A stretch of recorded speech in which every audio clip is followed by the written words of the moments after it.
Vamos ler Colossenses capítulo 1. Vamos oferecer esses 29 versículos aqui em oração, em favor de todos os homens, como nos ordena a palavra de Deus, em favor de todos os governantes, como também nos ordena a palavra de Deus, porque acima de todos é o Senhor quem está governando todas as coisas. Então, leiamos juntos em oração Colossenses capítulo 1. Paulo, apóstolo de Cristo Jesus, por vontade de Deus, e o irmão Timóteo, aos santos e fiéis irmãos em Cristo que se encontram em Colossos, graça e paz a vós outros, da parte de Deus, nosso Pai.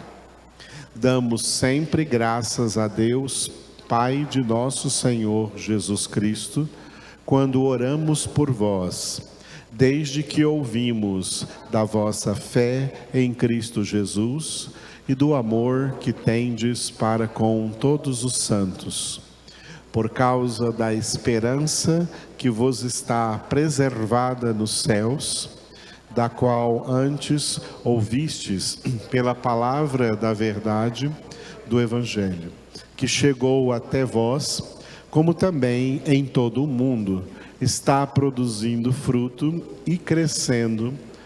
Tal acontece entre vós desde o dia em que ouvistes e entendestes a graça de Deus na verdade, segundo fostes instruídos por Epáfras, nosso amado conservo, e quanto a vós outros, fiel ministro de Cristo, o qual também nos relatou do vosso amor no Espírito.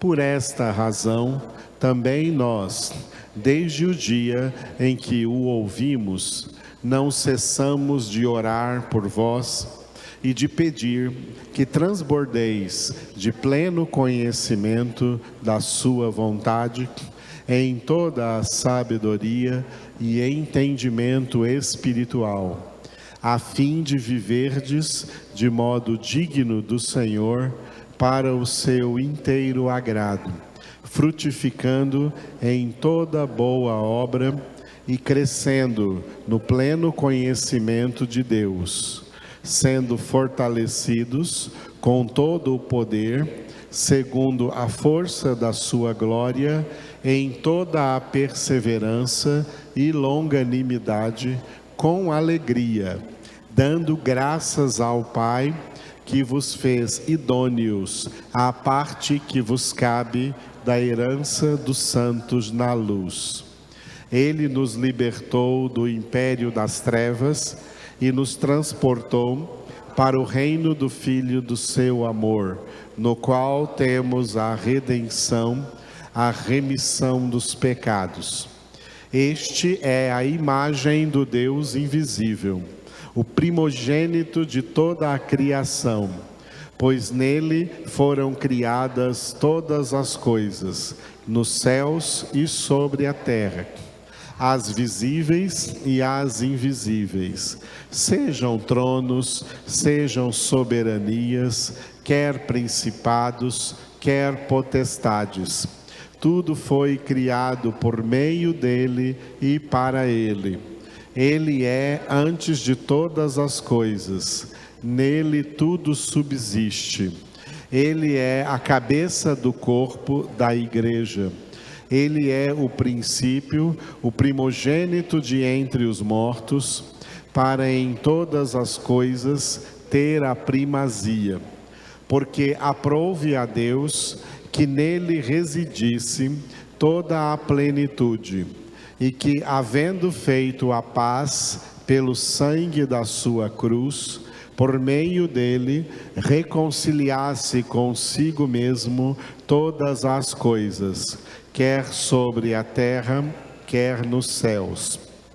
E a vós outros também, que outrora éreis estranhos e inimigos no entendimento pelas vossas obras malignas, agora, porém, vos reconciliou no corpo da sua carne, mediante a sua morte, para apresentar-vos perante Ele santos, inculpáveis e irrepreensíveis, se é que permaneceis na fé, alicerçados e firmes, não vos deixando afastar da esperança do Evangelho que ouvistes e que foi pregado a toda criatura debaixo do céu, e do qual eu, Paulo, me tornei ministro.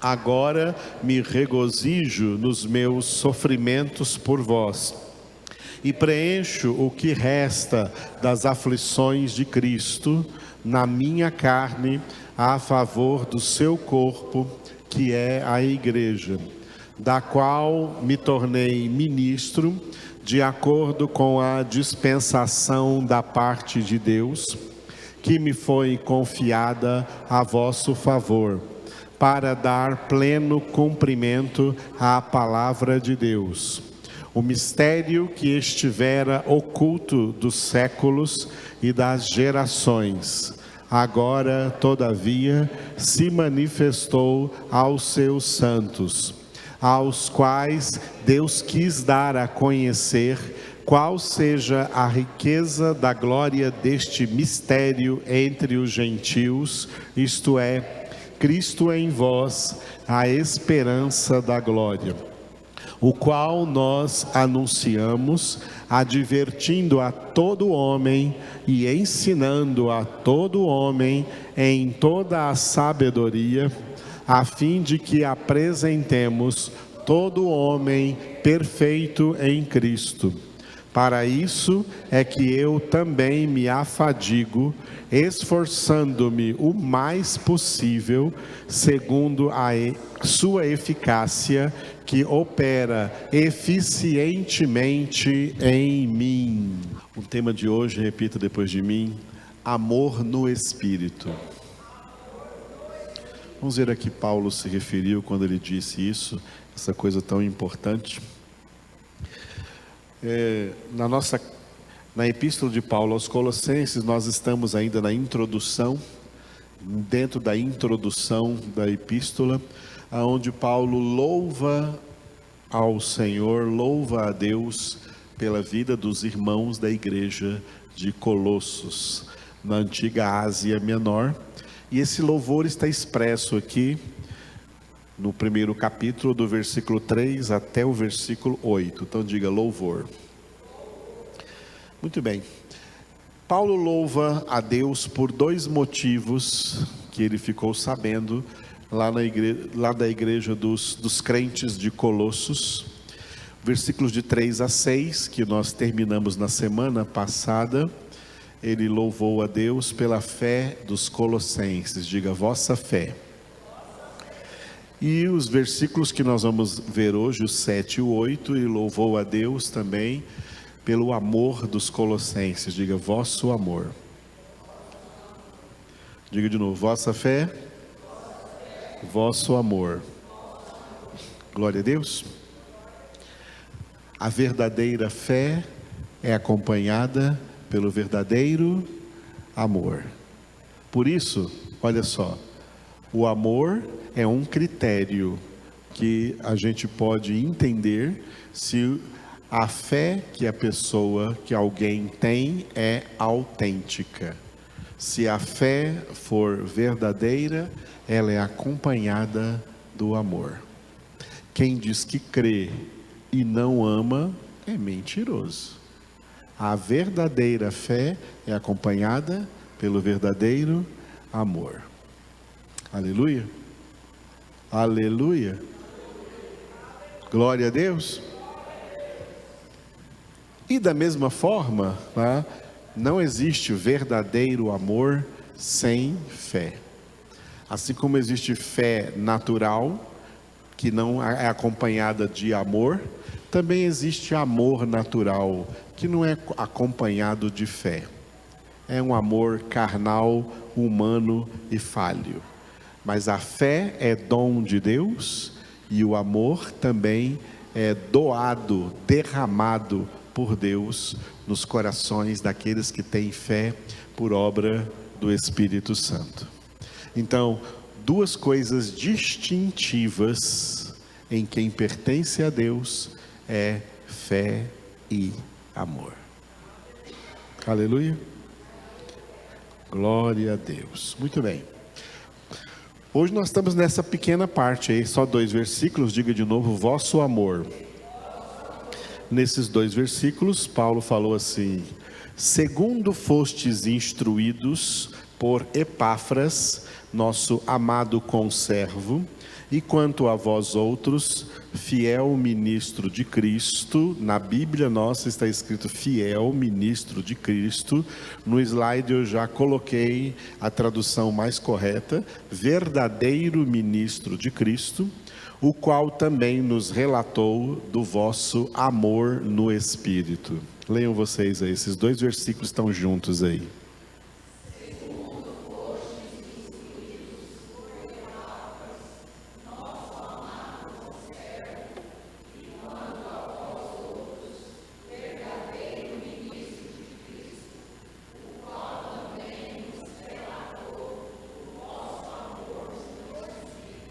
Aleluia, glória a Deus. Quando nós começamos essa carta aqui aos Colossenses, eu falei para vocês que Paulo não esteve na cidade de Colossos pregando o Evangelho. A cidade de Colossos ficava ali na antiga Ásia Menor, onde ficavam também aquelas 7 cidades que aparecem no Apocalipse: Efésios, Esmirna, Pérgamo, Tiatira, Sardes, Filadélfia e Laodiceia. Junto com essas 7 cidades também havia ali a cidade dos Colossenses, a cidade chamada Colossos. De todas essas cidades, o apóstolo Paulo esteve durante 2 anos na cidade de Éfeso. E usou a cidade de Éfeso como uma base missionária para pregar o Evangelho para toda aquela região da Ásia Menor, todo aquele pequeno continente na época, e todas as cidades ali foram evangelizadas. Ao invés de Paulo ir nessas cidades, as pessoas dessas cidades vieram até a cidade de Éfeso, onde Paulo estava. A notícia correu e ali Paulo evangelizou essas pessoas. Uma das pessoas que foi evangelizada na cidade, das pessoas que foram evangelizadas na cidade de Éfeso, foi esse homem aí chamado Epáfras. Epáfras, o nome asiático. Epáfras, ele veio da cidade de Colossos, provavelmente não sozinho, provavelmente trazendo consigo uma caravana de pessoas, não sabe-se lá quantas, da cidade de Colossos, que se juntaram com outras pessoas de outras cidades, para aquele avivamento que estava acontecendo na cidade de Éfeso durante 2 anos, enquanto Paulo ali pregava o Evangelho. Este Epáfras, então, foi convertido a Cristo ali, ouvindo Paulo pregar na cidade de Éfeso. E quando ele retornou de Éfeso para a sua cidade, Colossos, com a sua caravana, ele já voltou organizando ali a igreja de Cristo na sua cidade, a igreja cristã na cidade de Colossos, começando com a sua própria casa. Na sua própria casa ele começou a organizar ali a igreja de Cristo. Quando Paulo escreve a carta a Filemon, Paulo fala dele também no versículo 23, saúdam-te Epáfras, prisioneiro comigo em Cristo Jesus. E ele é citado em outros lugares. Então Epáfras teria sido o primeiro pastor da igreja dos Colossenses, um pastor formado ali também pelo apóstolo Paulo quando esteve na cidade de Éfeso. E aqui nós vemos as credenciais que Paulo fala, louva a Deus por essas credenciais pastorais de Epáfras. Começa dizendo assim, lê essa frase aqui, ó. Segundo fostes instruídos por Epáfras. Então, Epáfras foi um pastor que trazia instrução da palavra de Deus para a Igreja de Cristo. Aleluia. Portanto, Epáfras está aqui, né? Paulo está louvando a Deus porque Epáfras foi um desses pastores prometidos por Deus em Jeremias capítulo 3, versículo 15, quando Deus falou: eu vos darei pastores segundo o meu coração, que vos apacentem com inteligência e conhecimento. Esses são pastores segundo o coração de Deus. Infelizmente hoje, esses não são a maioria dos pastores. A maioria dos pastores que tem aí hoje são pastores segundo o coração dos homens, que fazem, que levantam para esses homens os bezerros de ouro que eles querem, que agradam a homens. Gálatas 1:10, Paulo declarou: se eu agradar a homens, eu não sou servo de Cristo. Servos de Cristo agradam a Deus. Pastores segundo o coração de Deus são pastores que instruem, pastores que ensinam, pastores que pastoreiam com inteligência e conhecimento, são pastores que instruem o povo de Deus, as ovelhas de Deus, os instrui na palavra de Deus. Por isso, quando Paulo fala dos ministérios, em Efésios capítulo 4, versículo 11, ele diz que pastores têm obrigatoriamente que ser mestres. Os crentes gerados agora, nessas últimas gerações, últimas 4 décadas de crentes, são crentes que não gostam de pastores que ensinam, não gostam de pastores que instruem. Por isso que são crentes que não gostam de receber ensinamento, são crentes que não são ensináveis e, portanto, eles não são discípulos de Cristo. Discípulo significa pessoas que aprendem o que lhes é ensinado. Quando a igreja nasceu, eles aprendiam aquilo que os apóstolos ensinavam para eles, está em Atos 2:42. Perseveravam eles na doutrina, ou seja, no ensinamento dos apóstolos. Os crentes de hoje são crentes que não suportam ensinamento, não gostam de ensinamento, porque eles participam de um falso cristianismo que se tornou apenas um cristianismo místico, sincrético, religioso, emocionalista, supersticioso, sem conhecimento. E isso, sabe o que significa isso? Isso significa condenação eterna. Essas pessoas não vão para o céu. Porque o céu é vida eterna, e a vida eterna é esta: que te conheçam, a ti, um só Deus verdadeiro, e a Cristo Jesus, a quem Ele enviou. Uma vez alguém perguntou para mim: mas Jesus escolheu discípulos para ser discípulos dele, homens iletrados, homens que não tinham conhecimento. Eu vou citar para vocês uma palavra de um desses homens iletrados e que não tinha conhecimento. 2 Pedro capítulo 3, versículo 18. Crescei na graça e no conhecimento de nosso Senhor e Salvador Jesus Cristo. Deus não ama a ignorância não, irmãos. A ignorância é pecado. Deus perdoa o tempo da ignorância quando as pessoas passam a conhecê-lo, passaram a conhecer o Senhor, começam a agradar o Senhor, e aí Ele perdoa o tempo da ignorância.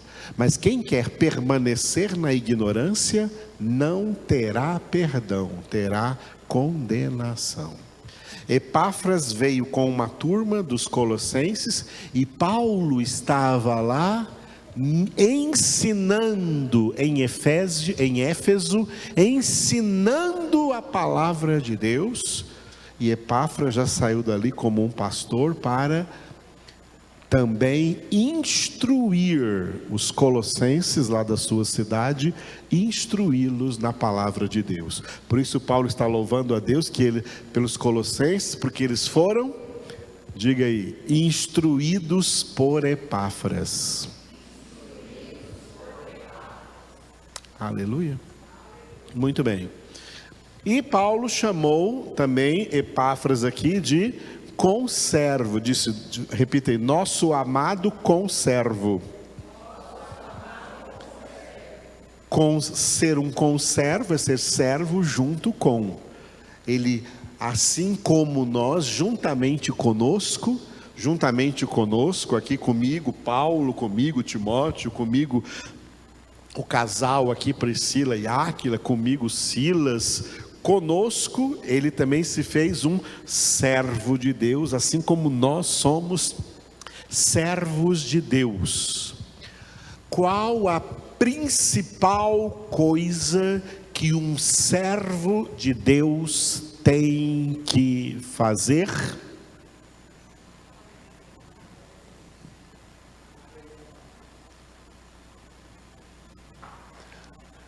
Alguém que é servo de Deus já se pressupõe que é alguém que não anda no conselho dos ímpios, que não se detém no caminho dos pecadores, que não se assenta à roda dos escarnecedores, e tem o seu prazer na palavra de Deus e nela medita de dia e de noite.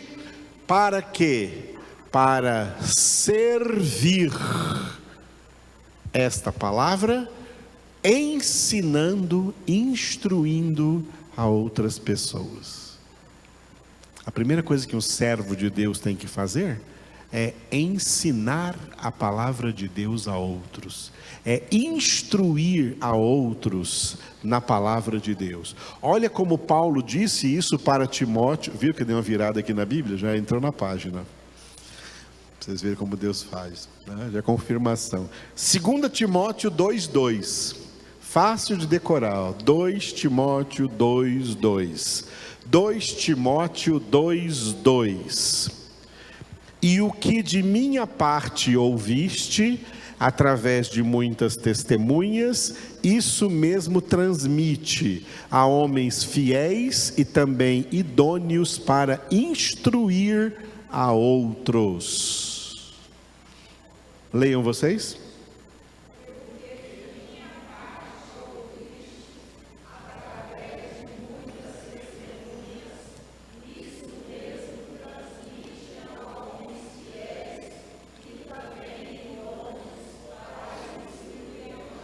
Aleluia. Olha só, Paulo diz: o que você ouviu de mim, Timóteo, transmite isso para homens fiéis.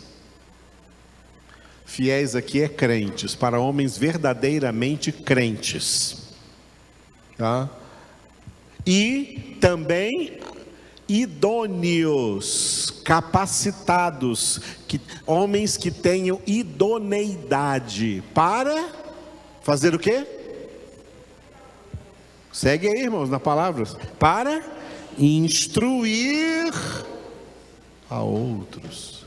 Servos de Deus tem que ser pessoas que recebem instrução e retransmitem essa instrução para outros.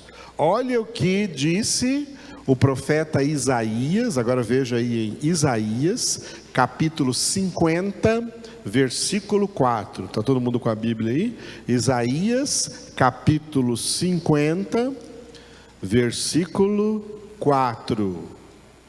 Isaías, capítulo 50, versículo 4. O Senhor Deus me deu língua de eruditos, para que eu saiba dizer boa palavra ao cansado.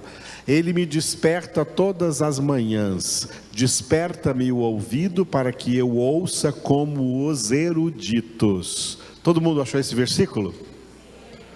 A nossa tradução aqui de eruditos não é uma tradução literal, é uma tradução interpretativa. A palavra escrita aqui é discípulos. Então leia comigo agora, trocando eruditos por discípulos. É essa palavra, discípulos, que está escrito no texto original. Juntos. O Senhor Deus me deu língua de discípulos, para que eu saiba dizer boa palavra ao cansado. Ele me desperta todas as manhãs, desperta o ouvido para que eu ouça como os discípulos. O que Jesus mandou a igreja fazer? Fazei discípulos, ensinando-os. Como que faz discípulos? Ensinando-os, instruindo-os, transmitindo para eles o que Jesus mandou transmitir, ensinando a eles o que Jesus mandou ensinar, a sua palavra. Para quê?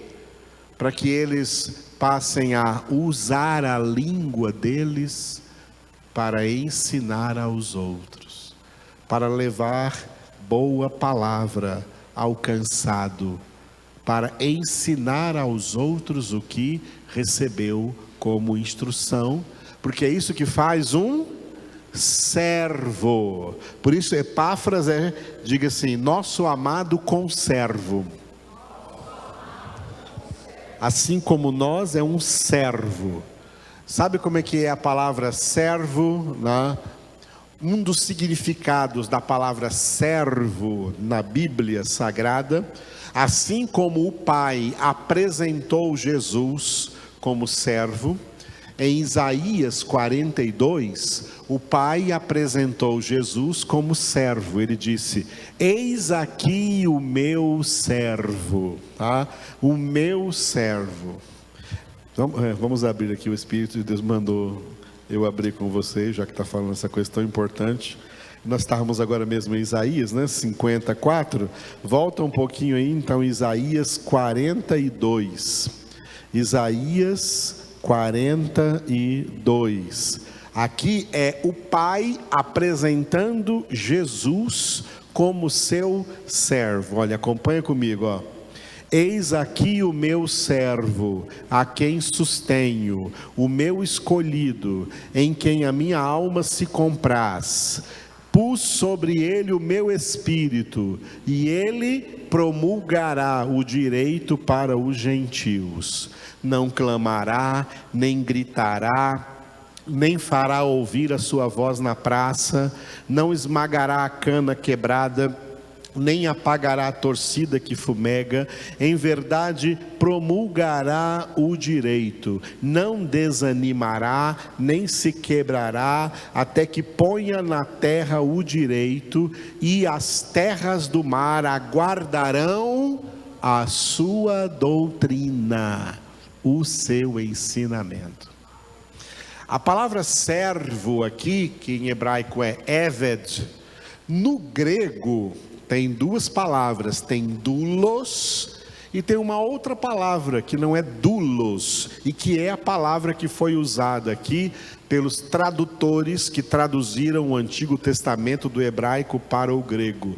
Foi a palavra diáconos. Hoje você sabe que tem diácono em certas igrejas, né? Diácono. Sabe por que aqui não tem diáconos? Aqui não tem diáconos? Porque todos nós temos que ser diáconos. Sabe o que é diácono? Nem as igrejas que têm diácono, eles sabem o que é diácono. Diácono, sabe o que é diácono? Você sabe o que é, só não tem ideia de ligar isso que é com diácono. A palavra diácono, traduzida para o português, do grego para o português, sabe o que é? Garçom. Já viram o garçom no restaurante? Que vem trazer a comida na mesa, que vem servir a comida na mesa. A palavra de Deus é a comida, a palavra de Deus é o maná, a palavra de Deus é o alimento, a palavra de Deus é o pão da vida que nós recebemos, e ao recebermos a palavra de Deus, nós temos que também, como garçons, servir de bandeja essa palavra para todas as pessoas que nós conhecemos. Servir, ser servo, é ser garçom, levando o maná, levando a comida, levando o evangelho, levando o pão da vida. Foi isso que Isaías diz no 54, ele abre todas as manhãs os meus ouvidos, para que eu escute a palavra como um discípulo deve escutar, para que eu aprenda a palavra como um discípulo deve aprender, e aí ele usa a minha língua, para que eu leve essa boa palavra ao cansado e a outras pessoas que estão aí sofrendo, sendo destruídas por falta de conhecimento de Deus. Entendeu o que é isso? O que é ser servo? Paulo está louvando a Deus porque Epáfras é um servo, e por isso que ele diz assim, quanto a vós outros, ou seja, aí para vocês em Colossos, ele é um, diga, verdadeiro ministro de Cristo.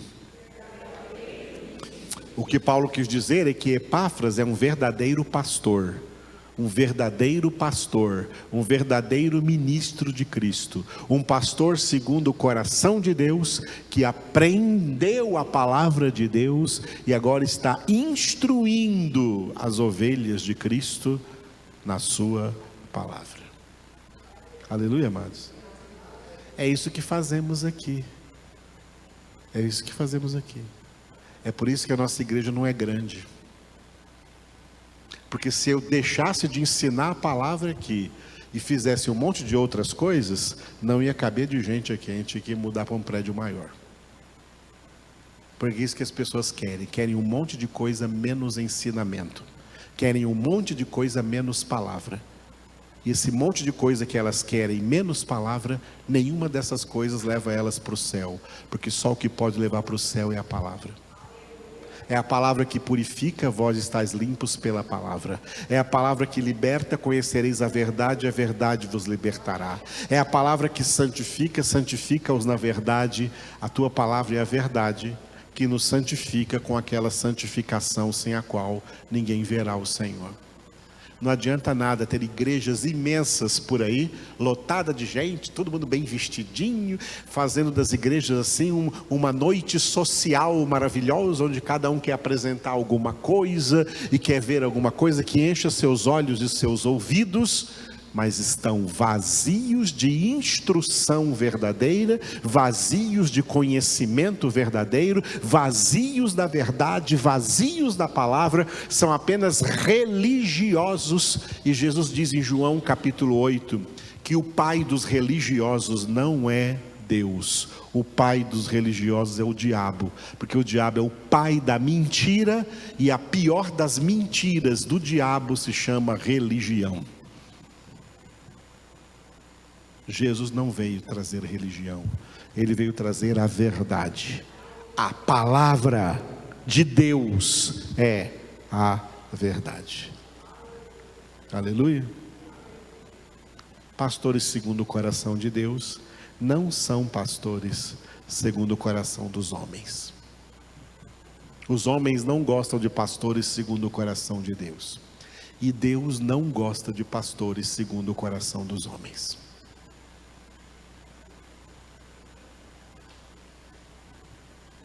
Uma vez alguém falou para mim: pastor tem que ter cheiro de ovelha. Eu falei: não, querida, pastor tem que ter o perfume de Cristo.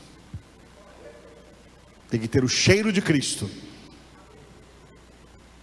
Tem que ser o cheiro do pastor, do bom pastor. As ovelhas conhecem o cheiro do seu pastor. Muita coisa errada que ensinaram por aí para as pessoas. Então, o versículo 8 diz que Epáfras, sendo pastor da igreja de Colossos, Epáfras mandou para o apóstolo Paulo a notícia, o relato acerca de uma coisa muito importante na igreja dos Colossenses. Lê depois de mim: o qual também nos relatou do vosso amor no Espírito.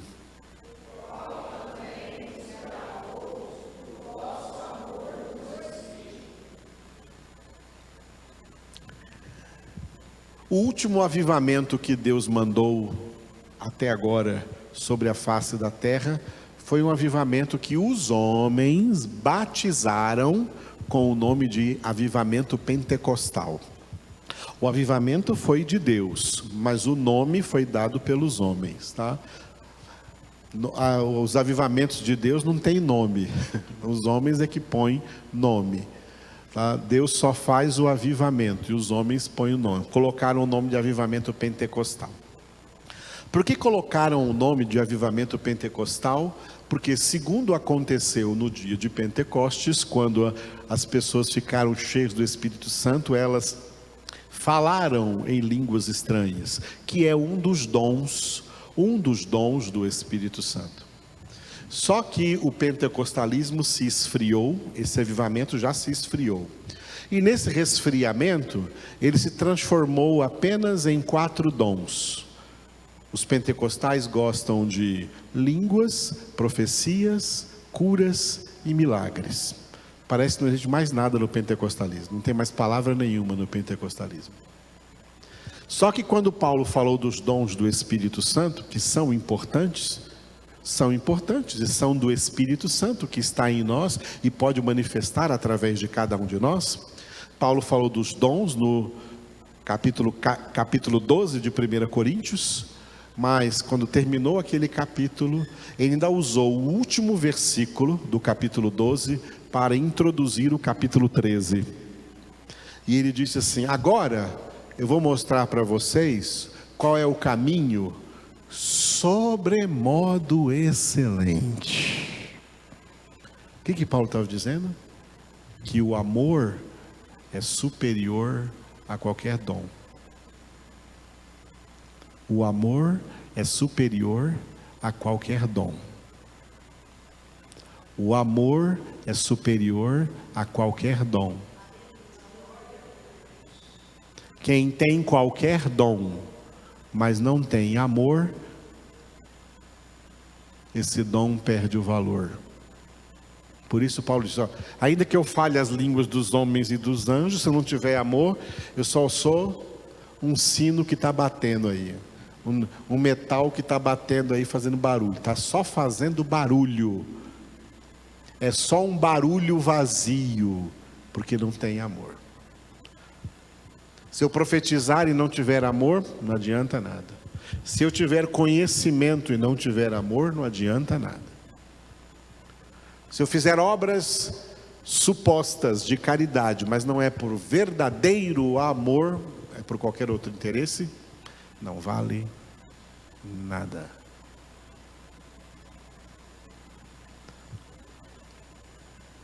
Quando,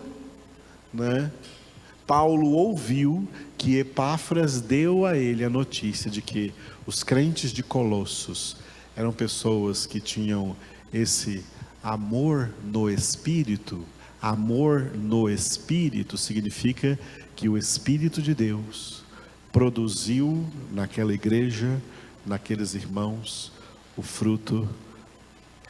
seu fruto, cuja primeira característica e mais importante é o amor. Eles têm fé. A fé é um dom, que está lá em 1 Coríntios 12, mas também é uma das 9 características do mesmo fruto do Espírito.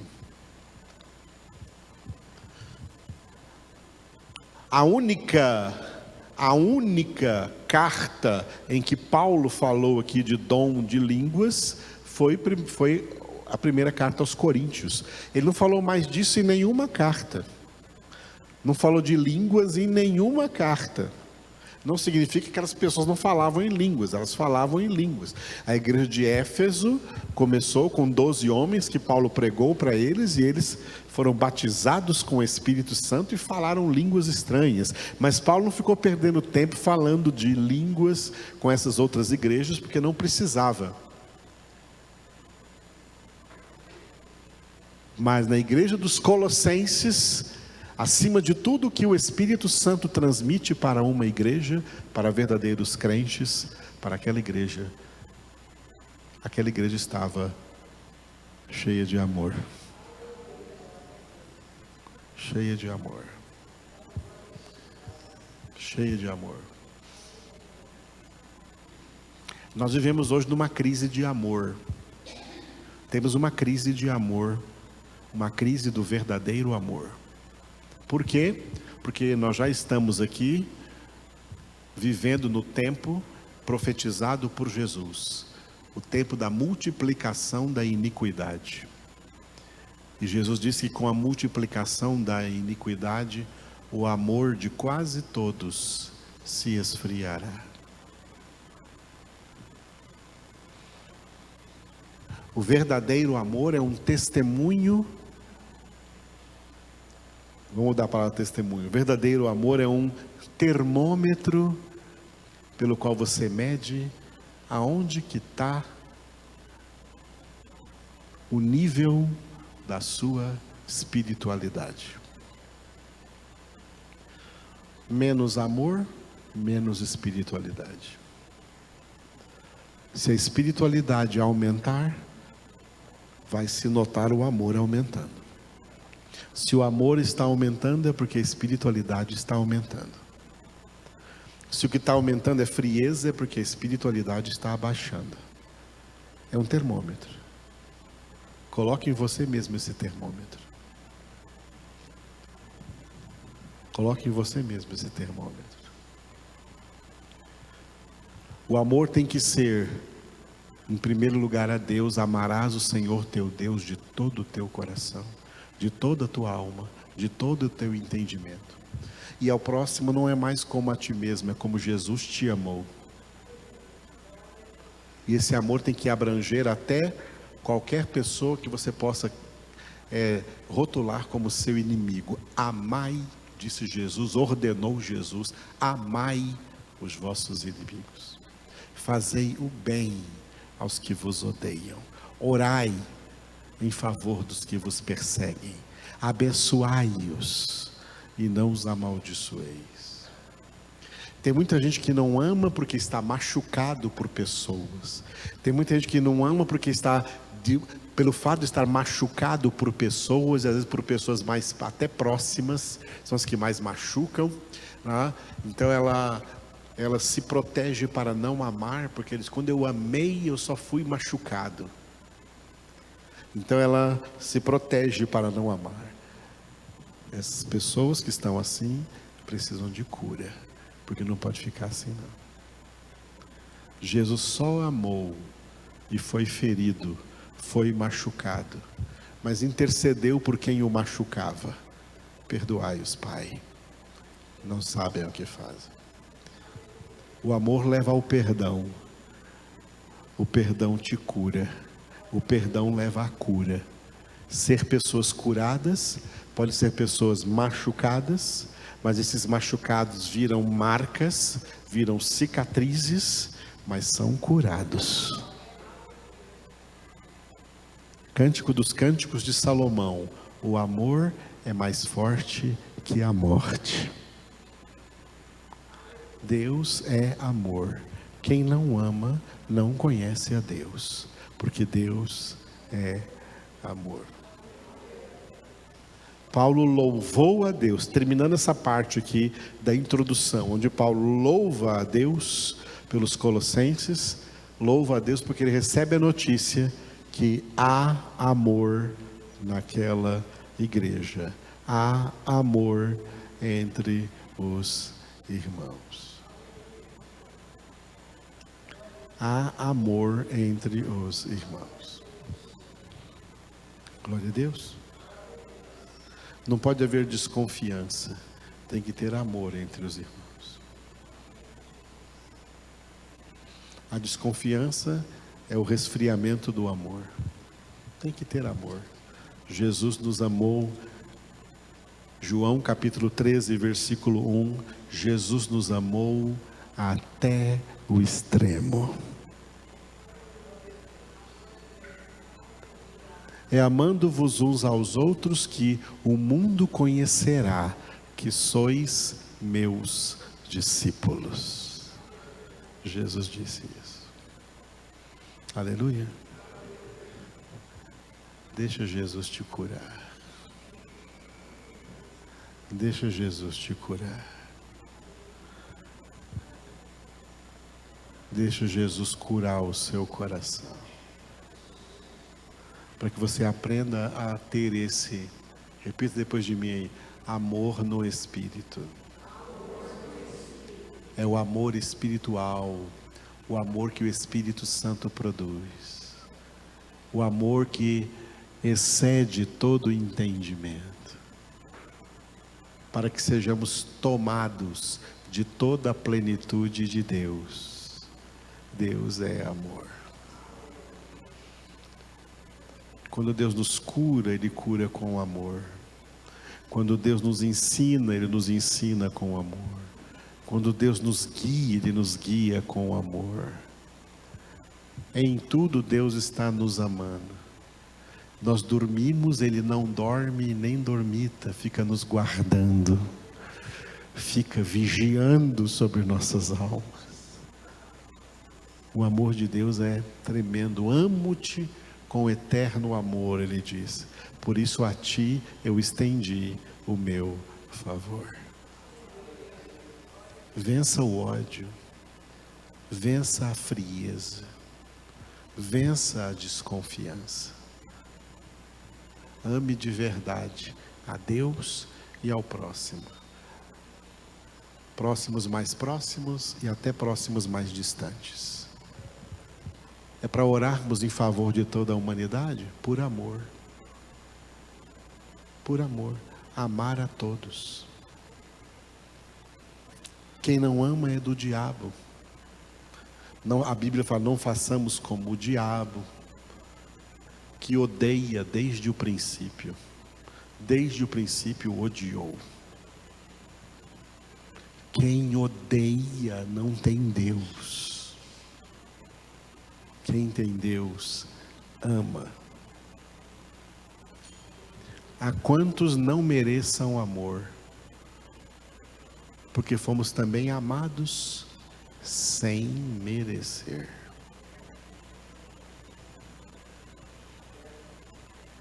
Está certo isso? Estão sendo instruídos de maneira correta? Então obedeça a isso. Medite nisso. Ore nisso. Pratique isso, que o Senhor está contigo. Aproxima-te mais do Senhor, porque aproximar-se mais de Deus é se aproximar do amor. Diga para Jesus assim: Senhor Jesus, perto quero estar,